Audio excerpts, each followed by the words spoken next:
responsable yi nga xam ni tey ñoom ngeen jiital regroupement dëgg la c'est une association boo xamante ni dafay régler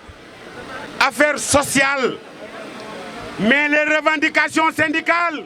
seul le syndicat a le droit de revendiquer pour le travailleur waaye danoo war a lëkkaloo ñu joxante loxo ñu liggéey ca ñu bàyyi nag ci sunu kuréel yi kenn ku ne bëgg ni dama bëgg a jiite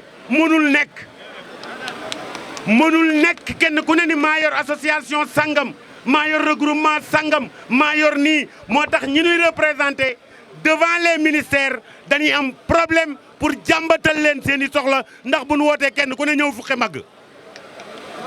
ca ñi ñu jiite dama koy commencé ci sama secrétaire général Karamba Goudiaby ñun ñi ko jiital ay gor lañu ñun ñi ko jiital ay nit lañu ñun ñi ko jiital ay boromi xel lañu waaye bu dee fu nu toog ñu bëgg faa toog mënuñu noo jàmbatal dara mënuñu noo jooyal dara kon respecté leen secrétaire généraux yi jox leen seen cër jox leen seen wàccuwaay wóolu leen gëm leen taxaw leen ci seen ginnaaw ndax enseignants yi bu nu soxlaa benn la ñuy doon faj seen njàmbat docteurs yi bu nu soxlaa benn la ñuy doon faj seen njàmbat ñun nag yambar mu mel ni man mu ne boo jógee ni responsable laa fuggi ay mbagg doo dara nit ñi la jiitalay dara kon loolu defe naa ni yéen ñëpp à l'unanimité tey am na lu leen bis bii won am na bis bii lu mu won état am na lu mu won sénégalais yi li ngeen di yàkkamti ca di ko dàq du ngeen ko mës a jàpp lu dul ni da ngeen di taxaw am pas-pas gëm seen bopp yaakaar seen bopp wóolu seen bopp seeni njiit buñ leen waxee ngeen jëfee lii moo leen di may ngeen àgg fi ngeen jëm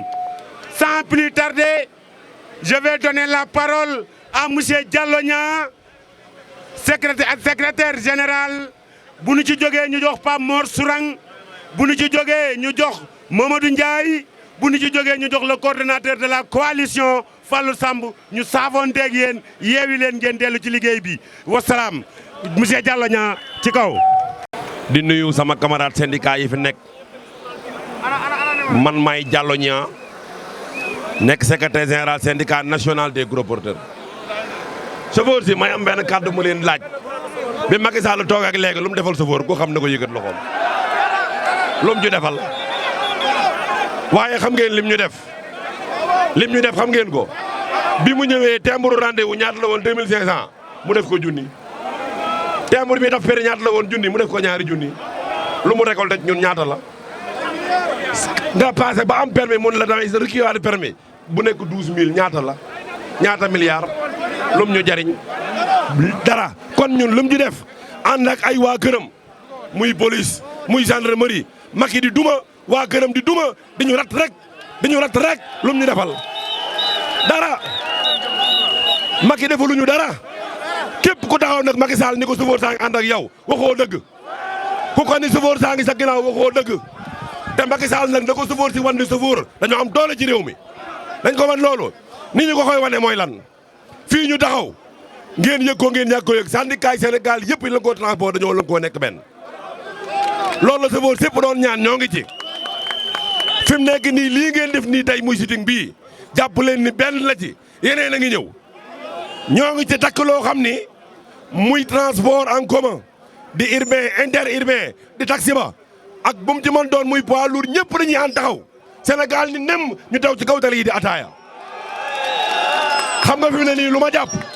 damaa jàpp ni Macky Sall daal lonkoog policiers yi ni leen dee leen duma sama njaboot ma gëmm waaye may bu ma leen di duma ngeen jàppale ma looloo tax mu ni pat nangu cee wax policier boo gis bu xëyee boppam la xëyal lu mu engagé def ko ci poosam dafa doy nun noo lànk tey jii nag war gaay ne yii ñuy wax ak jag-jag jakarta yi Macky Sall leen dooleel bu demee ba yëkkati 450 millions di leen ko neexale kon mooy seen ndey moo leen dooleel kon sunum noon nag mooy Macky Sall jag-jag duñ son noon de Macky Sall mooy sunum noon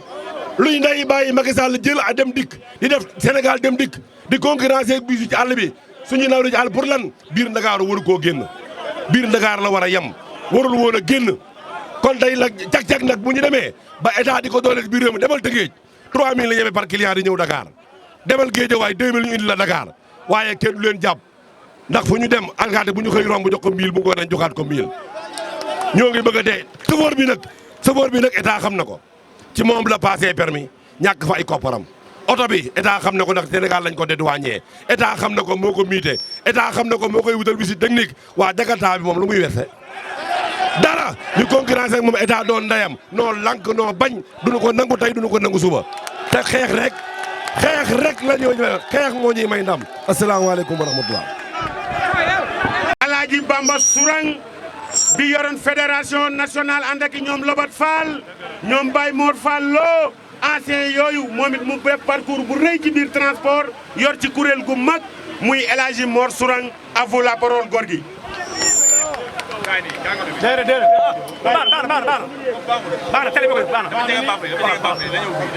أعوذ بالله من الشيطان الرجيم بسم الله الرحمن الرحيم صلى الله على محمد وعلى آله وصحبه وسلم barke borom Tuubaa Mbàkke barke Sëriñ Cheikhouna Abdoul Ahad Mbàkke bokki chauffeur yi képp kuy dund ci transport ca teew fi làggalmaan bi sax ci la bokki transporteur yi am tey jii li ko waral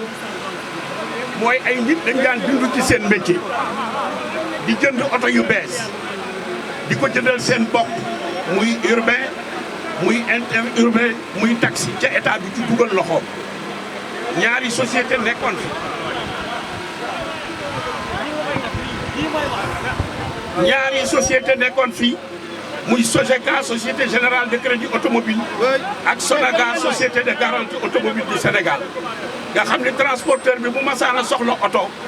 dafay dem ci mbokkum transporteur am mu dem ca secteur boobu avaliser ko mu jënd oto bu bees mais li am mooy transporteurs yi ak chauffeurs yi du ñooy bind loi ak règlement yi nga xamante ni ñoom ñooy garantir sécurité wu secteur bi jamono dafa dox transport war a dox transport doxul parce que dañoo tegul sart yi nga xamante ni mooy permettre tey jii sama frère bi bu jëndee oto mën koo fay mu dem nag ba ñu jariñ ci réew mi loo xamante ni dafa laaj tey ñu wax ko gerte gu fi mas a ñor transporteur yee ko yab ak chauffeur si ca état musta am pénurie ci loolu interurbain bii tey ak taxi yi bu ñu taxawoon Dakar dem dikk mi ñu jal ko ci sunu kaw mu nar a indi Sénégal dem dikk ak Afrique dem dikk ci xaalisu contribuable Sénégal bi du dem kon dafa jot ñu xam ni li wér ca wóor mooy ñu ngi jëm ci jamono joo xam ne ji transport dafa war a soppeeku mu appeler à des mutations yooyu nag taxawaay bu ma temm la laaj ci ñun pour ñu mën a wax ak état bi ñu teg sart yi ko war a indi suñ ko deful ñeneen danañu ñëw def transport bi à notre place xool leen tey jii ñu ngi wax gare routière privée ce qui veut dire que war nañu fexe ba gare routière yi nga xamante ni ñun ñoo ko moom yu public yi ñu mettre leen à niveau ba ñu mën a nekk concurrentiel ja ñi ngi jëm ci jamono joo xam ne ji ay compagnie taxi ñooy am na nag loi d'orientation bu fi nekk nga xam ni bañ ko saytoo dafa war a jubbanti transport maître Oumar Youm moo ko fi defoon waaye boobaak léegi benn kuréel lañ ci tegagul muy le fonds de développement des transports terrestres du Sénégal ma bëgg a relever nag benn moo ci boobu transport routier dafa bokk ci biir transport terrestre donc dama jàpp ni taxawaay ba fa war a am amaguñ ko fa léegi nag li ma jàpp mooy ñoom fonds boobu dana defar dem Dakar dem dikk ñi ngi jëm ci war a taxawalaat raay bi dana taxaw ci loolu dafa laaj ñu wooñu ñu waxtaan ak ñoom xool une forte implication des acteurs ci loolu le conseil national des transports routiers du Sénégal dañoo wax ni dañ koy def nga xam ni dafay nekk un organe consultatif lépp loo xamante ni état dana ko def ci transport dana wax ak ñun mais dañ leen a wax ni loolu doyul ndax gis nañu 16 gis nañu keneen nit bu fekkee boo ko xalaatalee boo ko waxee lu ko neex def ci dañu leen gannaaw décret présidentiel moo ko créé nañu fexe ba ñu am un pouvoir de recours pour bu ñu d'accordul ak ministère ñu mën a référer au président de la République pour mu mën a def arbitrage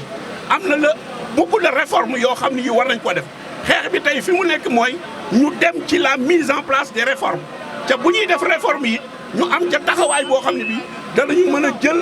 lépp loo xam ne lii sunu ay préoccupation lii nag dañ koy rafetlu danañu ànduñu danañu dem ñeneen danañu ñëw def ko parce que mënuñoo tee transport am ci Sénégal lëkkaloo bi nag li ko waral mooy juróomi baaraam yii boo ci xeeb ba dindi ko boo ko banquee da nga xam ne am na njariñ na taxi urbain interurbain ak poids lourd ànd mag ñi seen doole du woon lenn lu dul secteur bu ànd ak kaddu yoo xam ni moom la ñu gën a lu wóolu ci signature waaleykum salaam wa rahmatulahi taala wa barakaatu ma jërëjëf. waa Mbaxane Gomis bu CNTS di premier adjoint bu Alassane Ndoye daf fi yable une délégation ñoom la ñuy jox kaddu gi représentant Mbaxane Gomis anamu mu gàtt rek. asalaamaaleykum mbooloo mi man la Djili Diagne nekk rond-point Case di représenté président Mbaxane Gomis di rafetlu initiative bi di leen wax ne leen nii rek la mbir bu ñu buggee mu jàpp na si ñëpp takk amul transport képp ki nga xamante yor na permis comme ni ko président Mbaxane Gomis di waxee nañ ko defee noonu ndax jàppal ma jàpp la boo jàppee boo gëstoo mbooloo dina topp sa ginnaaw ndax lii buñ ko seetaanee dina dem ba nga xamante ne ñun dinañ yalwaani wala ñu ñaani loolu nag balaa moo am ñu booloo àndandoo doon benn bu ko defee président xam ni tey chauffeurs yi ñoom dañoo doon benn dara mënul dox seen diggante te dañuy ñaan sunu ànd bi yàlla bu si cat dugg waaw di rafetlu tamit teewaay bi di nuyu sunu président Ousmane Lo di président garage Case ba moom it ñëw na fi depuis suba di rafetlu initiative bi wax dëgg yàlla kontaan nañ daal jërë ngeen jëf. voilà mbooloo mi dañuy jox kenn ci initiateur lii ñi nga xam ne ñoo xalaat daje bii tey di jox kenn koo xam ni suñu rakk la suñu xarit la ñu naw ko lool ci li nga xam ni noonu lay doxalee ci biir transport bi ci suñu diggante ak autorité yi. général du syndicat démocratique des chauffeurs de taxi du Sénégal, notre camarade secrétaire général, le vice-coordonnateur de la coalition And Taxawu Transport, monsieur Mamadou Ndiaye. Mamadou Ndiaye, à vous la parole. mbooloo mi maa ngi leen di nuyu kenn ku ci nekk asalaamaaleykum mbooloo mi walim ne walim de allo gars yi asalaamaaleykum yéen a ngi may dégg asalaamaaleykum mbooloo mi maa ngi leen di nuyu kenn ku ci nekk ci turam ak santam di leen jaajëfal di leen masawu coono ci wuyu si gi nga xam ne wuyu si ngeen ko coalition syndicat And Taxawu Transport mais di leen nuyu ni ko Maba Diakhou Fall waxee ci syndicat démocratique des chauffeurs de taxi du Sénégal ndax tàgge boo gis am na jàppal diw comme dañu amoon xalaatu nun taximaan yi dem def toogaayu ñaxtu pour sunuy jafe-jafe état bi man cee taxaw interurbain bi ak urbain bi sunu camarades yooyu ñëw fekk ñu kon du ñu mën lu dul lépp lu ñu jàppoon lépp lu ñu nekk rek ñu bokk kook ñooñu te delloo leen lépp waaye di rafetlu bu baax a baax taxawaayu regroupement taxi fi ñëw yépp maa ngi leen di sant di leen gërëm wala ñi ngi leen sant di leen gërëm comme niñ leen ko waxee nag boo limee di nga fàtte te boo fàttee dana am ku mer te day mel ni te transport moo ñu fi andi di leen wax ne tamit nekkul ni regroupement taxi yi rek moo ñëw regroupement benn yi ñëw nañu ndax monsieur Diallo Niang mi ngi fi ak ay regroupement monsieur Mor Sourang jiite CPTRS nga xam ne ëmb na lépp luy xeetu transport mi ngi fi kon mën nañ ne transport Sénégal yëpp daje na fi ñi ngi leen di sant di leen gërëm di leen wax ne lii nag pala A la pala B bi yàggut de ñu woowaat leen fii lii tax du am de lenn rek la ñu jël suñ bakkan bii wala moto cag-cag jóge Ndakaaru ñaar yooyu rek lañ teg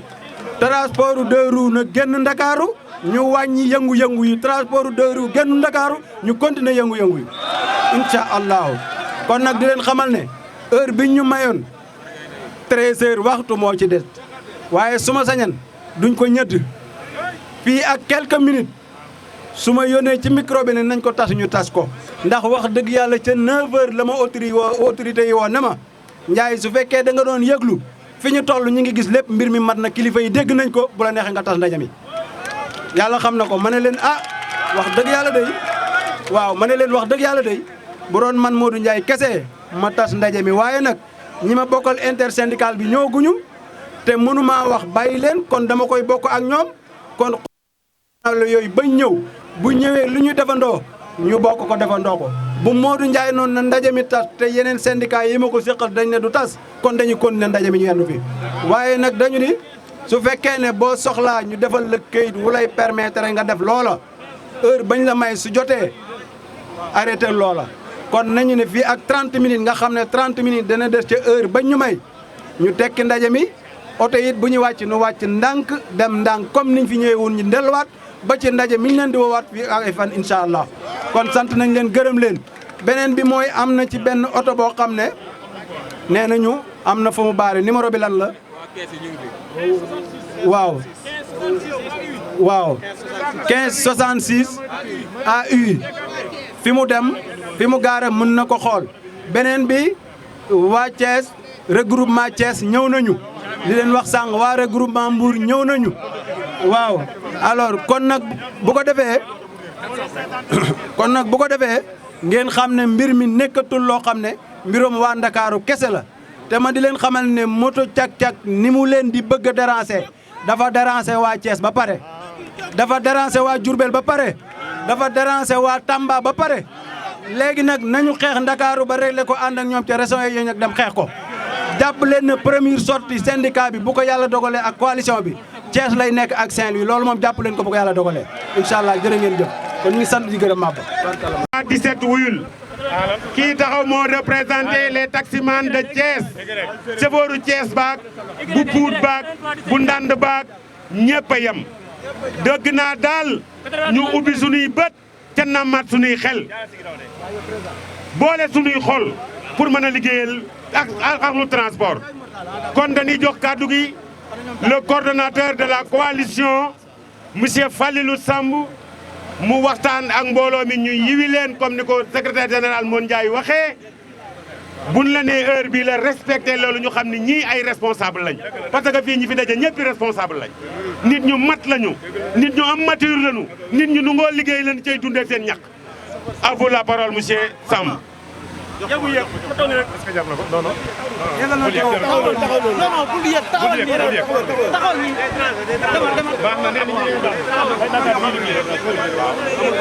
auzu billaahi mina sheytaani rajiim. salaamaaleykum mbokk yi ñu ngi leen di nuyu yéen ñëpp kenn ku nekk ci turam ak santam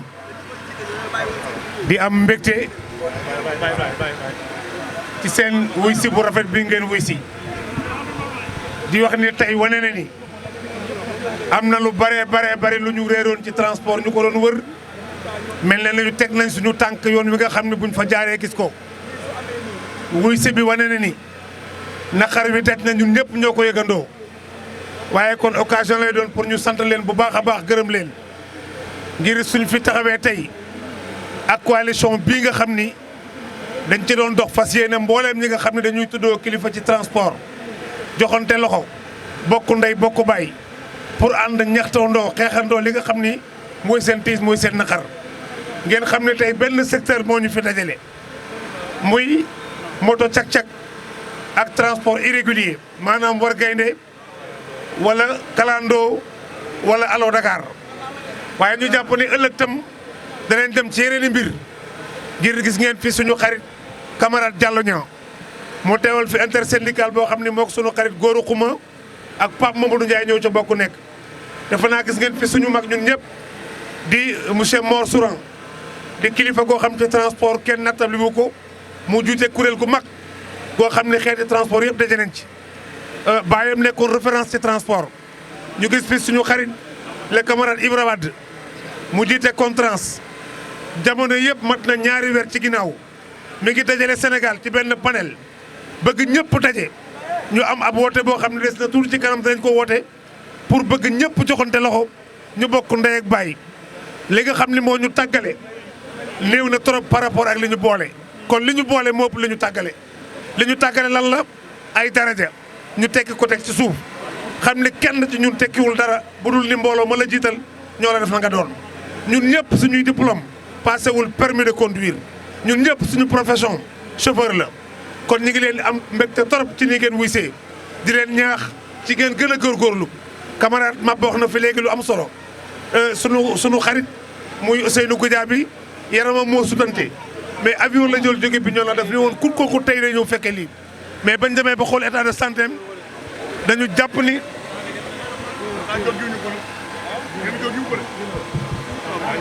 waaw bi ñu demee ba xool état de santé dañu jàpp ni mënul déplacé wu ci tàngaay yi ak mbooloo mi ñu ñaan ko ni ko na toog ñi ngi gërëm nag personnellement le camarade Mamadou Ndiaye ngir Modou Ndiaye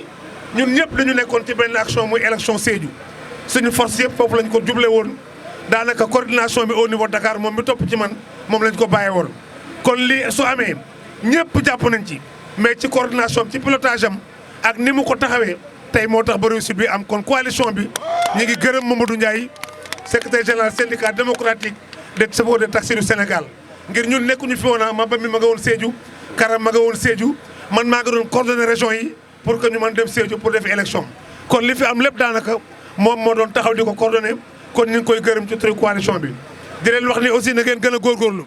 suñu demee ba jël 450 millions ni ko camarade Diallo Dia waxee jox ko ay jakartaman dañoo compter ci seen chiffre saa bu ñu dajee ñoom réunion dañuy wax ne ñun nous sommes 200 000 membres te ñun ëpp nañ loolu kenn ku ne ci ñun bu ñu dajalee suñu njaboot ñun kon nous sommes 1 million de membres kon nañu wane ni li nga xam ni par exemple mooy loolu ñuy pesé woo ci balance politique ba tax ñu jox leen benn considération war naa tax ñun ñu am benn prise de conscience xam ne réew mi lii tax ñu dégg la mooy nga yëglu lii tax ñu dégg la mooy nga fexe ba ñëpp xam ne ci nga bokk kon bu ñu épargner sax suñu coalition bi élection yi jëm ñu am suñu liste unique dem wuti ay député dem assemblée di bokk ci ñuy dugal loi ak di ko génne je crois que lii nag lu jëkk la dañoo taxaw ñaxtu ci responsabilité yëkkati wuñu xeer taaluñu pën a sànniwuñu dañoo wax ne am nañu nekk ci réew mi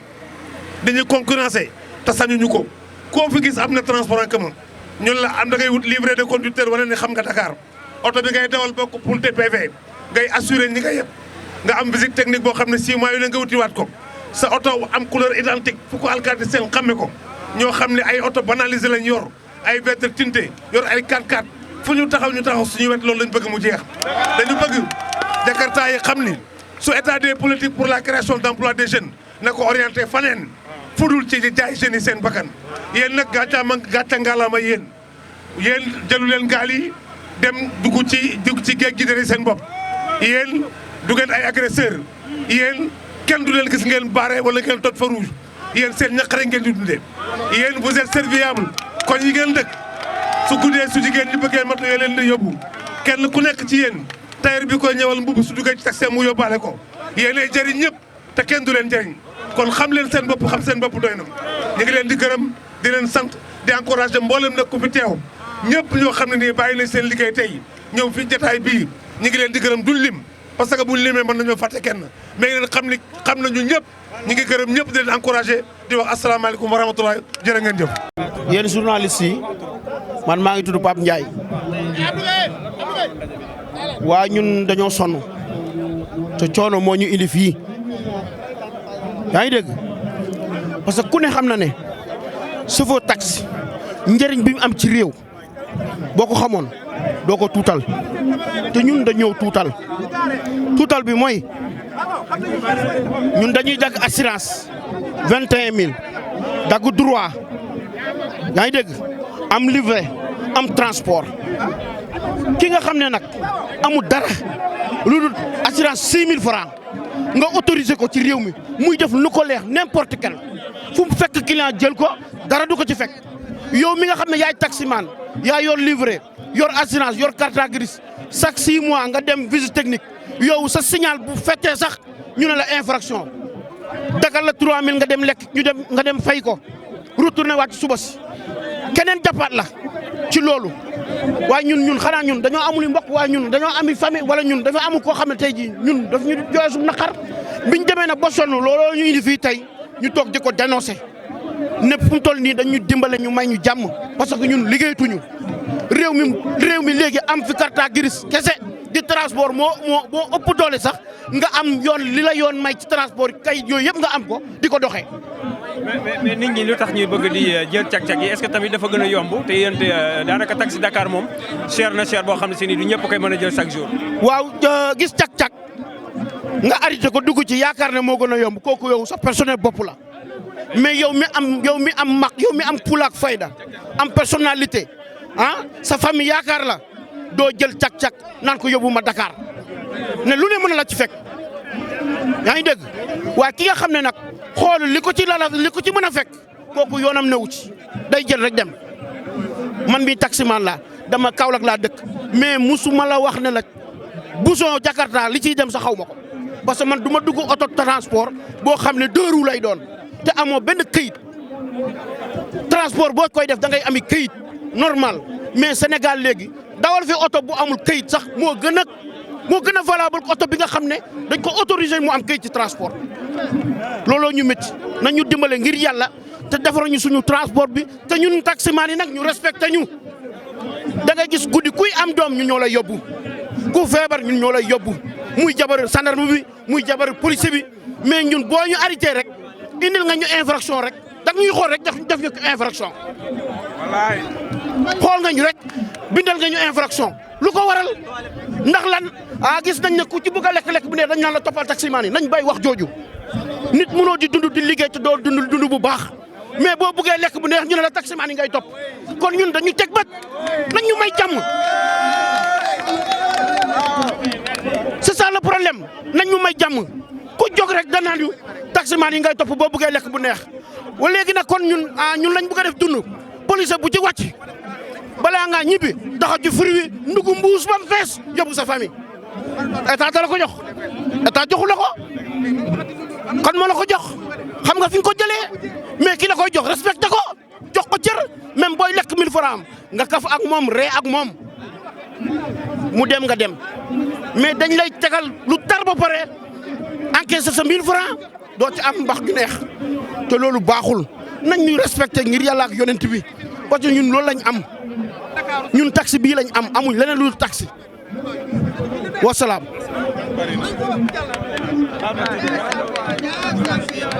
waaw maa ngi tudd Madi Kane di chauffeur taxi di leen xam ne maanaam li ñuy def nii dañoo nekk ci situation boo xamante dafa gën a compliqué moo ñu waral ñu dajoo nii parce que transport bi tey li ci rax def ci loo xamante ne du transport dafa ëpp jéggu jaaw boo demee place d'indépendance particulier yi liggéey seen bureau aux fonctions publiques bu ñu fa ñëwee ñooy jëkk def transport taximan bu droité policiers yi jàpp la xam nga kalandoo yi ñoo fay dem ba foofu ki nga xamante ni il a opté d'être en transport comme on dit licence livré ainsi de suite ñun si on se présente les forces de l'ordre nous émulent te ñu lay émuler à toute bord or que c'est nous le droit de transport foo taxee fu ne ba da ngay jël sa benn client rek xam nga le frac de quelques minutes on dit pas stationnement mais c'est arrêt pour prendre ton client donc on te dit que jox ma permis jox ma waa moo droit pour taxaw et pourtant à chaque mois on paye nos droits de stationnement. Pourquoi? Le droit de circuler, de prendre des clients et de déposer. Supposons. Mais toujours problème boobu ñoo ngi nekk ci nekk ba léegi rax ci dolli nag borom moto yi tamit ne ñoom dañ ñu faat ñoom moom neen dañ ñu faat day ñëw fël sa rétroviseur nga ne lii mu saaga la ndey il se regarde même pas que kii sama morom baay la wala leneen la seen yoon nekku ci loolu weesu na l'agression est fatale ñëpp a ngi koy gis waaw dañ lay agressé jël sa alal ñoom ñooy jël saaku jigéen yi ñoom ñooy jël portable jigéen yi donc le gouvernement gis na lépp léegi gouvernement bëgg a jël ñooñ ne da leen di former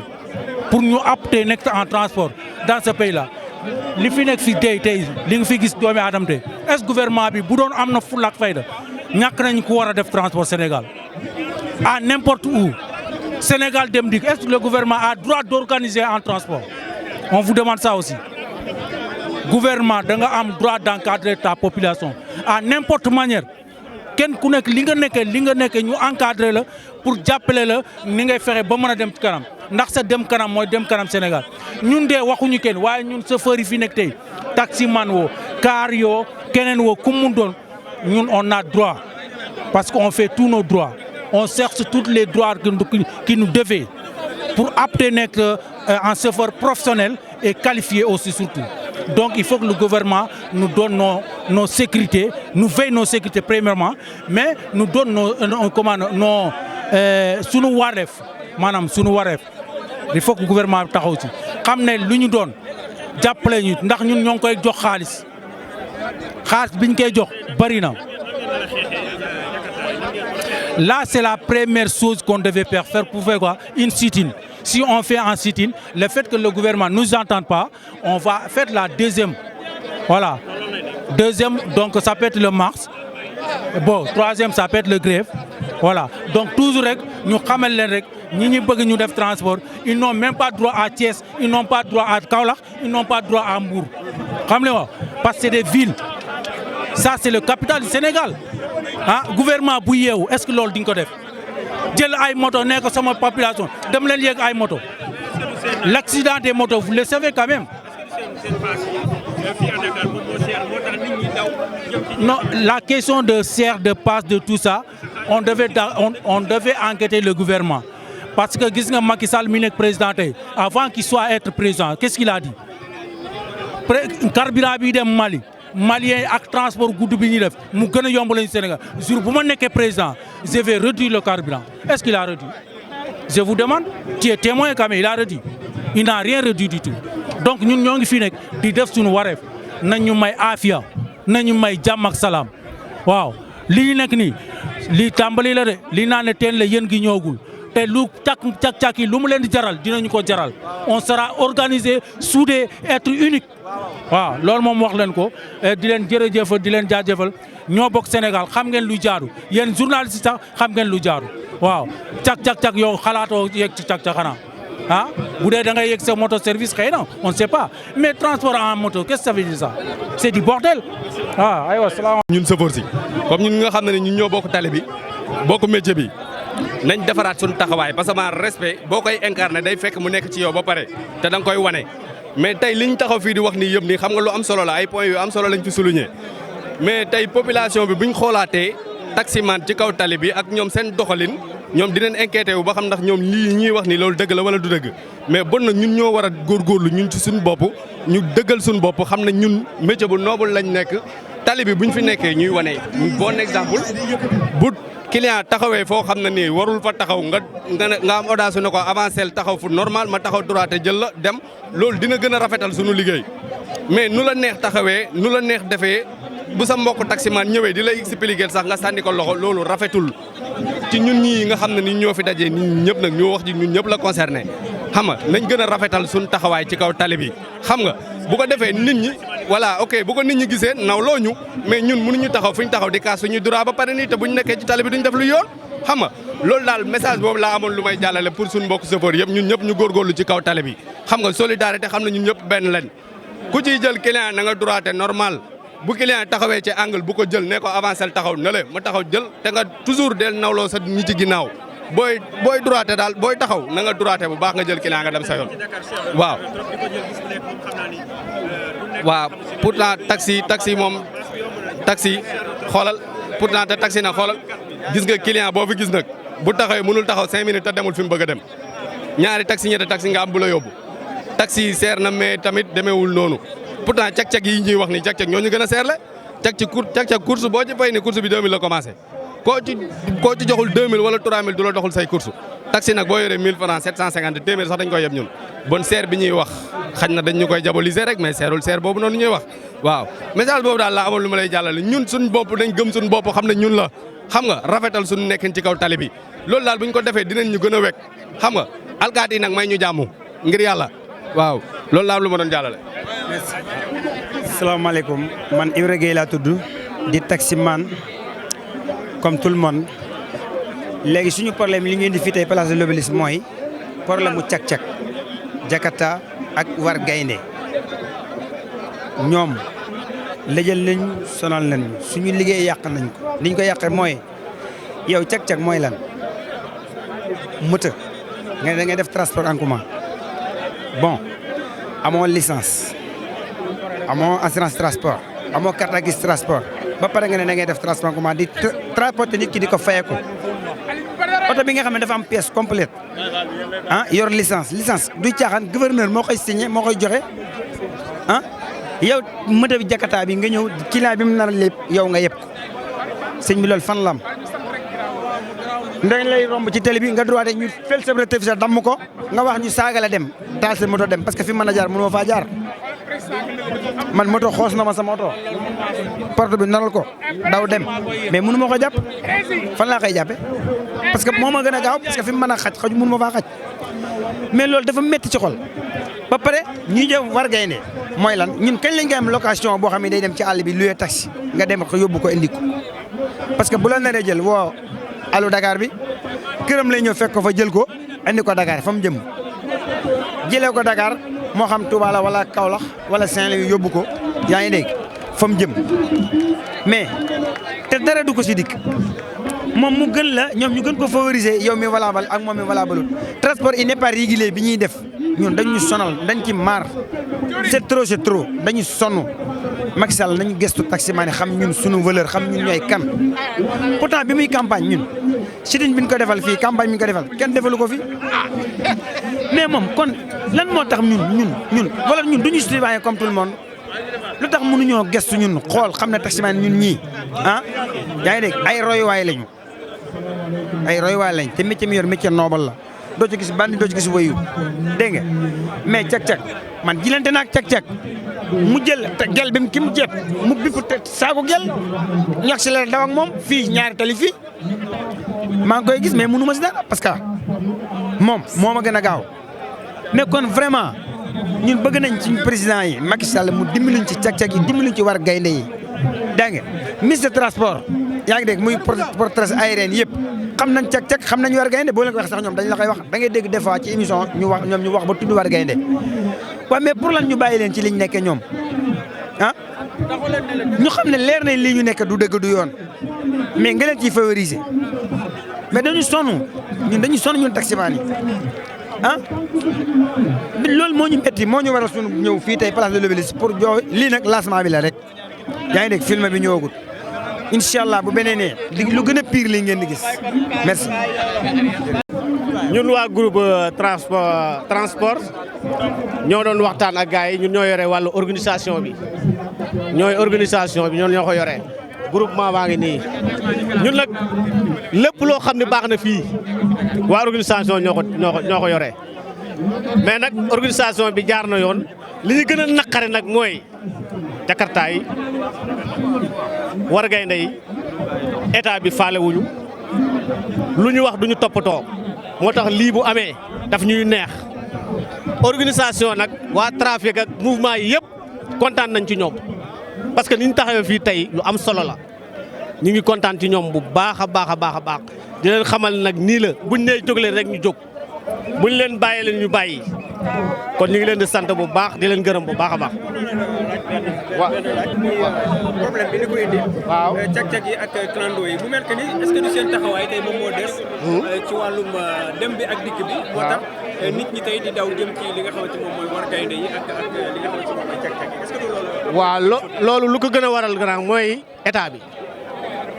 bi ñoo leen favori parce que cag-cag amul licence cag-cag du fay juuti. cag-cag day sàcc di yàpp ay client day sàcc di yàpp ay bagage te loolu du yoon kii day fay licence dafa am licence dafa am juuti ah di tagg assurance kon moom preuve ci boppam moom moo ko am. mais wóor leer na kayit yi da ngeen am yéen da ngeen a légal mais ñoom légalul mais le fait que nit ñi tey daw jëm ci ñoom est-ce que yéen tey amu leen benn part de responsabilité ci côté boobu ci seen comportement ak li ngeen di nekk ci tali bi ak li ngeen xamante ni yéen a ngi koy def muy dem bi ak dikk bi ni ngeen koy doxalee est-ce que tey nit ñi amuñu benn bët bu ñu leen di xoole ba tax na wala paas yi cher na moo tax ñu tey ñu daw jëm ci li nga xamante moom mooy war gaynde yi ak cag-cag. waaw loolu nga wax dëgg la mais nag loolu li koy gën a waral mooy yoon moo amul ci réew mi yoon yu baax moo amul ci réew mi moo tax dëkk bi tali xat ba ñoom ñuy sawar a jël Jakarta te Jakarta du transport Jakarta yi nekkoon ci réseau yi yëpp ñëw nañu barki démb 400 Jakarta ñoo ñëw ñu leen di passé 400 Jakarta ñoo ñëw barki Serigne Touba 400 ñu leen di passé ñuy naan dañ leen di jàngale ay code de la route du leen di jàngale code de la route du leen di mayee atu ah c'est pas normal Jakarta yi dañ leen fee war a jëlee war gaynde yi dañ leen fa war a jëlee war gaynde 7 places yaa ngi fii minicar yaa ngi fii Njaga Njaay yaa ngi fii nan dem dugat Njaga Njaay wala ñu jëndal ñu ay oto yu bees dañu jëndal ay oto yu bees ah indiwaat licence yi taxi yi fii nee na kenn du wàcc taxi bu bees pour lan li waral tax licence yi li waral loolu benn problème la bu ndaw muy ni parking bi boo xoolee oto yi fi nekk yëpp ay oto yu yàgg lañu dañu baare licence su Sénégal dañu baare licence yi kenn amatul droit wut licence bu bees tey boo jëndee sa oto bu bees par exemple nga jënd moins de 8 ans nga bëgg ko changer ak sa oto dañuy bañ tey waroon nañu mën a def tey boo rayee oto dekkal oto maanaam oto bu yàgg bi nga yor waroon nañu mën a tëj oto boobu nga indi oto bu bees ñu jël licence bi defal la ko ci oto bee comme ça nga mën a dem benn deuxièmement li ñu gën a métti gën ñu naqari jëlal biir Dakar ba banlieue foo ci xool foo mën a taxaw pour tuur ndox amoo ko doo ko gis amul fenn fooy gis foo mën a taxaw di tuur ndox mënul am benn troisièmement cag-cag bu ñu demee ak risque bi nekk Dakar ñaata accident ngay dégg chaque jour ci cag-cag chaque jour minimum di nga dégg 4 ba 5 te ay mortel ngay dégg doo ko dégg ci rajo yi wala télé yi taximan bu def benn crossage dinañ ko dugal ci télé yi wax ko dinañ dugal ci rajo yi wax ko bis bu def accident di nga ko dégg sa auto transport la ñu wegul ndabal boo maraîcher bërki dem dama faa dem di waxtaan ak ñoom mais dama fekk deuxième caru Tamba ba 6 heures ci ngoon mënta yab 6 clients la am mënta fees. cette place bi nga xamante ne moo fi taxawoon deuxième car. ay 4 heures la départ. deuxième car ñaata oto ñoo génn diggante 8 heures ba 6 heures ci croisement Cambérène pour war gaynde ñaata oto ñoo ci génn Patte d'Oie ñaata oto ñoo fa départ ji Pikine jëm gi li doon yoon mooy buntu Pikine oto waru faa taxaw ci autoroute bi dafa taxaw naan da ngay jël di yab Fass Mbao warul am arrêt boo xam ne da ngay yab di dem boo maraîcher ubbi nañ ko pour di ñi loolu mais loolu dafa gën a garaaw demal kii Cité Mixa ci ginnaawam noonu fi camion yi nekk am na particulier yoo xam ne fa la ñuy taxaw làqatu fa dafa yabe di dem waaw mais loolu ba kañ état war naa dindi loolu mu set parce que biir maris fa la ñuy làqatu yi accident bi ngay gis mu gën a garaaw ci Ndakaaru nga gis minimum di gis 3 mortels jëm kaw war gaynde koy def mais doo dégg ñu wax ko ci rajo yi bu ñu waxee dañu naan oto yi particulier oto yi doo dégg benn auto transport bu def accident ñu dugal ci rajo waxaat ko mais dafa war a jot. salaamaaleykum.